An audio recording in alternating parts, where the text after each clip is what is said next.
Binomial theorem मतलब binomial expression का कोई भी पावर, जिस थ्योरम से बाइनोमियल एक्सप्रेशन का कोई भी पावर को हम सॉल्व कर पाते हैं, उसी थ्योरम का नाम है बाइनोमियल थ्योरम। ठीक है, और ये क्या होता है, सबसे पहले तो ये x है पहला वाला, तो पूरा का पावर x पे ही दे दो, n 1 पे कोई पावर नहीं, प्लस x का पावर घटाते जाइए, एक घटा दिया n-1 और y का पावर बढ़ाते गए, फिर x का पावर घटाते गए, y का पावर बढ़ाते गए, फिर से x पे पावर ऐसे घटाते जाएंगे और लास्ट में x का पावर घट करके 0 और टोटल पावर y। ये सब तो समझते ही हैं। न्यूटन बोला था कि यहाँ लगा तो NC0, इसमें लगा तो NC1, इसमें लगा तो NC2, इसी तरीके से NC3 से लेकर के NCN तक। ये है बाइनोमियल थ्योरम, न्यूटन के द्वारा दिया गया। तो ये x प्लस वाई पे पावर n है जो इस प्रकार से ब्रेक होता है। सबसे पहली बात जो इसमें पॉइंट देखना है हमको, वो ये देखो कि इसमें कितने टर्म हुए। अगर x प्लस वाई पे पावर 2 को हम एक्सपेंड किए तो कितने टर्म में टूटा, ये गिन के बताओ कितना टर्म है यहाँ, कितना n। तो ये बच्चा बोल रहा है n, अब हम पूछ रहे हैं x प्लस वाई पे पावर 2 कितना टर्म में टूटेगा, 3। x प्लस वाई पे पावर 1 कितना टर्म में टूटेगा, 2। x प्लस वाई पे पावर 3 कितना टर्म में टूटेगा, 4। x प्लस वाई पे पावर n है तो n प्लस 1 टर्म में टूटेगा। अब गिन भी देते हैं, देखिए नीचे में यहाँ क्या है 0, बढ़ के हो गया 1 2 और नीचे में कहां तक गया, तो जो निचला सफिक्स है 0 से लेके कहां तक गया, देख रहा फोन को, 0 से लेके कहां तक गया है n तक। इसका मतलब उसमें कितना टर्म, n प्लस 1 टर्म।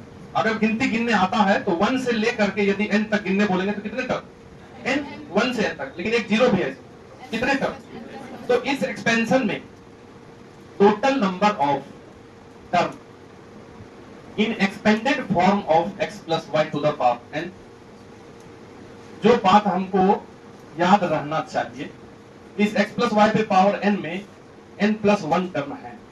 ठीक, दूसरा बात यह है कि ये जो NC0 है, NC2 है और अगला उधर NC3 के बाद NC4 होगा, NC0 NC2 NC4, ये नीचे वाला इवन जिसमें है, इन सभी को बोला जाता है इवन कोएफिशिएंट।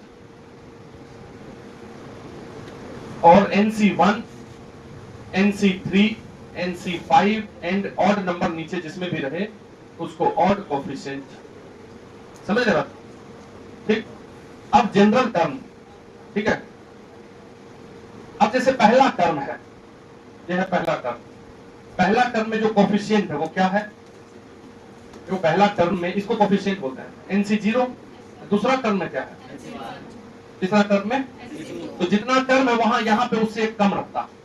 अगर कोई हमसे पूछे कि कोएफिशिएंट ऑफ 100 या 100 टर्म, 100वां term in expansion of x plus y to the power n is, एक 100वां टर्म का कोएफिशिएंट होगा NC99, समझ गए बात। तो कोएफिशिएंट यदि हम किसी भी टर्म का देखेंगे तो direct coefficient of rth term, rवां टर्म का कोएफिशिएंट होगा NCr-1, एक कम। किसी को दिक्कत है बताओ, दिक्कत है। अब इसका देखो जैसे टर्म है, ठीक है, पहला टर्म को गौर करो, टर्म कोई भी हो इन दोनों का प्लस n ही आना, जैसे n प्लस 0 n, ये दोनों को प्लस करोगे तो 1 1 कट के n, ये दोनों को प्लस करोगे तो 2 2 कट के n। लास्ट में देखो सभी में दोनों वेरिएबल का जो पावर है दोनों जोड़ने पर कितना आएगा, n आएगा। और पहला टर्म में यहाँ 0 है, दूसरा टर्म में यहाँ 1 है, तीसरा टर्म में यहाँ 2 है। जो टर्म कोई तुमसे कुछ भी बोल दे, x पे जो पावर है वो ये ऊपर वाला होता है, जैसे पहला टर्म में देखिए n है यहाँ पे, ठीक है, तो इन दोनों का डिफरेंस n-0, यहाँ पे n है। जैसे इसको देखो गौर से, एक टर्म को देखते हैं, जरा सा भी ध्यान अगर इधर उधर हो जाएगा ना तो थोड़ा सा दिक्कत होगा, समझ तुम लोग ही बात है क्योंकि रोज रिपीट होगा चीज।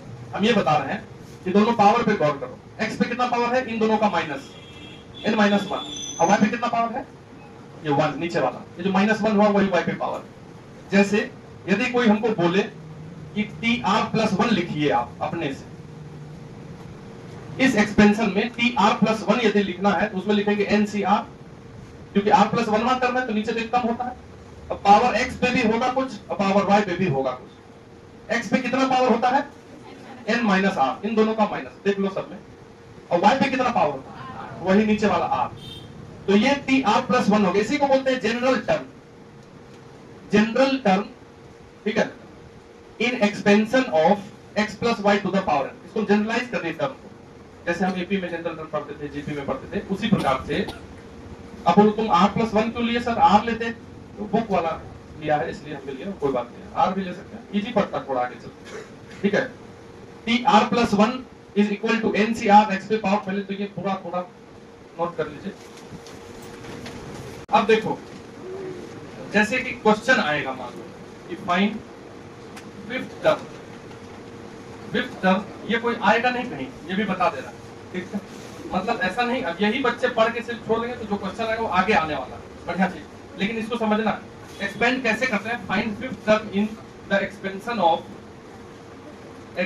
Of 2x by 3 plus 3y by 2 to the power 10। पूछ रहा है कि इसके एक्सपेंशन में, ध्यान से देखो, इसके एक्सपेंशन में पांचवा टर्म बताइए, इसके एक्सपेंशन में कितने टर्म? चलिए बताओ, 11 टर्म, क्योंकि पावर 10 है, एक ज्यादा टर्म में एक्सपेंड हो जाएगा। तो यह तरीका है कि 10 टर्म लिखिए, पांचवा भी लिखा जाएगा। अब लेकिन डायरेक्ट पांचवा टर्म बोला है तो लिख देंगे हम पांचवा टर्म। कैसे लिखेंगे? तो जो टर्म तुमको निकालना है, देखो जल्दीबाजी में लिखना है तो ऐसे लिखेंगे। फिफ्थ टर्म यदि निकालना है तो NC4, पांचवा टर्म में यहाँ पर n की जगह क्या है? इधर देखो 10C4 लिख दिया। अब जो दो टर्म है, x और y वाला जो जगह है, x की जगह क्या है? इस पे भी पावर, और y की जगह जो है कुल उस पे भी पावर, इस पे पावर इन दोनों का माइनस, ये 4 यहाँ हो गया आंसर का। समझ के बात? अब इसको तुम तोड़ लो, अब तुम 10C4 को तोड़ो, तोड़ने सिखाए कि नहीं सिखाए? 10C4 को यदि तोड़ना है तो रफ में तोड़ देते हैं। 10C4 को लिखेंगे फैक्टोरियल 10, फैक्टोरियल 4, फैक्टोरियल 6। तो 10 के फैक्टोरियल को लिखोगे 10, 9, 8, 7, 7 के बाद फैक्टोरियल 6 होगा, जो इस 6 से कट ही जाएगा। तो 4 का फैक्टोरियल होगा 4, 3, 2, 1, 4 into 2 8 और 3 से कट गया ये 3, तो 270 नहीं 210, 210, देख लेना गलती हो सकता है, ठीक है। अब ये 2 पे पावर 6 अपॉन 3 पे पावर 6 और x पे पावर 6 इनटू सब पे 3 पे पावर 4, 2 पे पावर 4, y पे पावर 4। अब ये जो कांस्टेंट वाला है इसको काट-कूट कर दो तुम अपने मन से, जहां तक कर सकते हो। क्या अगर ये 210 है और 2 पे पावर 6, 2 पे पावर 4 कटेगा तो 2 पे पावर 2 बचेगा, 3 पे पावर 4, 3 पे पावर 2 बचेगा, इनटू x पे पावर 6, y पे पावर 4। अब ये 3 9 से ये कटेगा क्या? देख लो, कटेगा तो कट, 3 से तो कट ही रहा, 3 से ये कटेगा तो 70 और ये हो गया 3, ये हो गया 4 into 7, तो 280 अपॉन 3, x पे पावर 6, y पे पावर। तो पूरा एक्सपेंड इसलिए क्योंकि पहली बार कर रहे हैं, ठीक है। तो इस प्रकार से तुम फिफ्थ टर्म निकाल सकते हो, नहीं निकाल सकते? या ऐसे भी सोच सकते थे शुरू में कि पहले इसका जनरल टर्म लिख दीजिए सर। अगर कोई बोले जनरल टर्म लिखने तो क्या लिखोगे बताओ? TR+1 is equal to, general term क्या लिखेंगे? TR+1 is equal to NCR, यानी 10CR, और जो शुरू में लिखा हुआ है 2x/3, इस पे भी पावर और 3y/2 पे भी पावर, इस पे पावर दोनों का माइनस और ये r, ये हो गया इसका जनरल टर्म। क्या r की जगह रखें कि पांचवा टर्म हो जाएगा? r की जगह क्या रखें? 4, r की जगह 4 रखते हैं तो 5 हो जाएगा कि नहीं? उधर भी r, put r is equal to 4 and we get fifth term. अगर तुमसे कोई पूछेगा कि 10वां टर्म बताइए तो r की जगह क्या रख दीजिएगा? 9। तो वैसे भी डायरेक्ट जो समझ जाएंगे, समझ रहे हो? Find coefficient of x to the power 7 in the expansion of x to the power 7 in the expansion of 2x square minus 1 by x to the power 20। इसके एक्सपेंशन में क्या पूछ रहा है? बोलो, x पे पावर 7 का क्या कोएफिशिएंट होगा? तो देखो अब इधर इस क्वेश्चन को कैसे हम डायरेक्ट, ऐसे तो 21 टर्म में टूटेगा ये, अब 21 टर्म पूरा सॉल्व करें तब हम देखें कि x पे पावर 7 कहां आ रहा है, वो आंसर हो जाएगा। तब तो फिर बेकार है, कहां दिमाग लगाएंगे 21 टर्म सॉल्व करने जाएंगे, ठीक है। तो इस टाइप के क्वेश्चन में सबसे पहले हम जनरल टर्म लिखते हैं, लिखना मत, बाद में बनाएंगे फिर। जनरल टर्म को हम TR+1 बोल देते हैं। अगर TR+1 है तो NCR, n की जगह 20 है, CR, और जो शुरू में लिखा इसको सॉल्व मत कर देना, तब वो बाइनोमियल रह पाएगा क्या? कोई बच्चा बोलेगा अंदर है वाले का सॉल्व कर दीजिए ना, एलसीएम लेके, तो सिंगल हो जाएगा, तब काय के लिए सॉल्व होगा, ठीक है। मतलब कमी नहीं ना है सोचने वाले का, कुछ भी सोच सकता है। तो ये 2x² पे पावर, और दूसरा टर्म क्या है 1/x नहीं -1/x, क्योंकि अगर कहीं लिखा हुआ है x - y तो इसका मतलब x + -y, एक टर्म दो टर्म, ठीक है। तो पहला वाले पे क्या पावर, इस दोनों का माइनस, दूसरा वाले पे क्या पावर, ये r, ये जनरल टर्म हुआ। जब भी कोएफिशिएंट वाला प्रॉब्लम आएगा तो x वाले को एक साथ कर लेना, बाकी सब अलग सेपरेट, मतलब 20CR में कहीं x नहीं है तो अलग।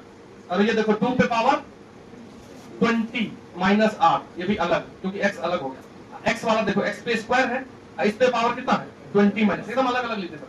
फिर ये -1 पे पावर r और नीचे x पे पावर r।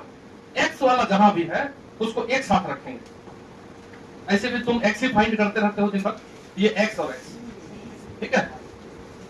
तो इस दोनों को हम एक साथ रखेंगे, ठीक है।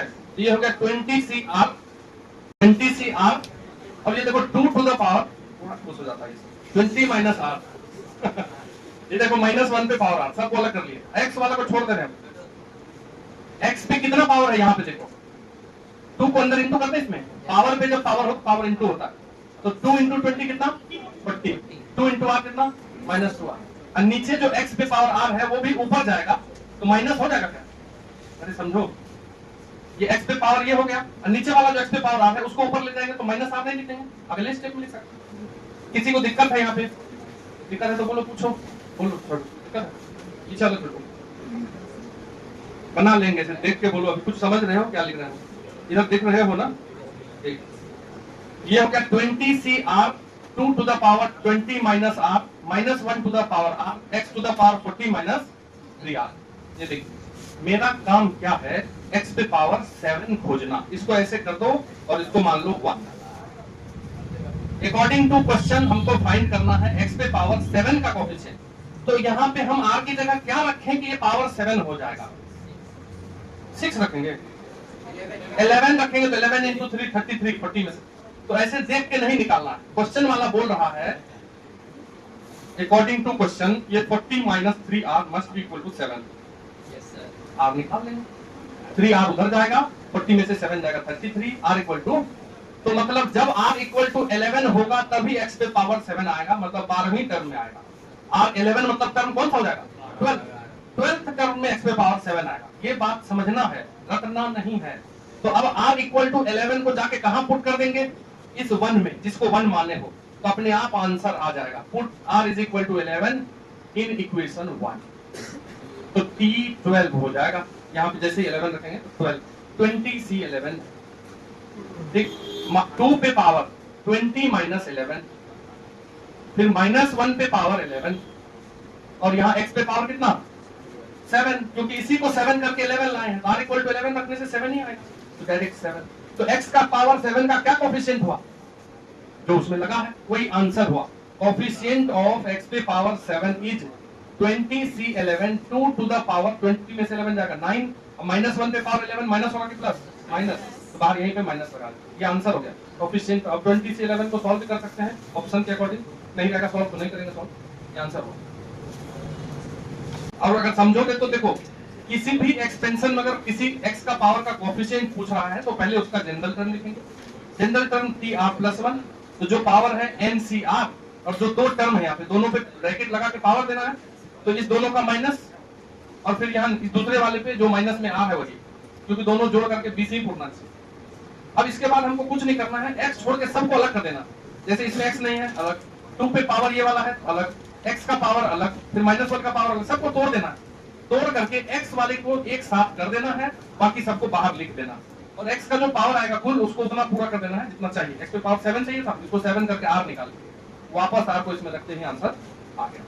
टेक लिखिए, बनाइए, फाइंड कोएफिशिएंट ऑफ x पे पावर 4, x पे power 4 in the expansion of, find coefficient of x पे power 4 in the expansion of x/2 - 3/x², x/2 - 3/x² to the power 10।